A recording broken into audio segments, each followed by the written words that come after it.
Republican पक्ष आणि मित्र पक्षांच्या महायुतीतील उमेदवार नरेश म्हस्के यांच्या निवडणूक प्रचारासाठी काल सायंकाळी ठाणे विधानसभा क्षेत्रातील ढोकाळी, कोलशेत, बाळकुम व आदी भागातून प्रचार फेरी काढण्यात आली। या प्रचार फेरीसाठी विशेष अभिनेते गोविंदा उपस्थित होते। गोविंदाच्या उपस्थितीने प्रचाराला वेगळीच चमक दिली गेली। भाजपचे ठाणे जिल्हा अध्यक्ष संजय वाघुले, ज्येष्ठ नगरसेवक देवराम भोईर, संजय भोईर, भाजप महिला अध्यक्ष स्नेहा पाटील, शिवसेना महिला आघाडीच्या अध्यक्षा मीनाक्षी शिंदेसह इतर मान्यवर पदाधिकारी, कार्यकर्ते मोठ्या संख्येने उपस्थित होते।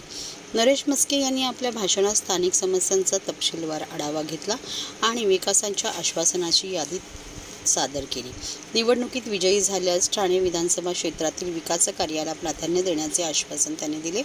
उपस्थित जनसमुदायाने गोविंदाच्या उपस्थितीतील उत्साह व नरेश म्हस्के यांच्या विकासाच्या वचनांना उदंड प्रतिसाद दिला आणि प्रचाराची यशस्वी समाप्ती झाली।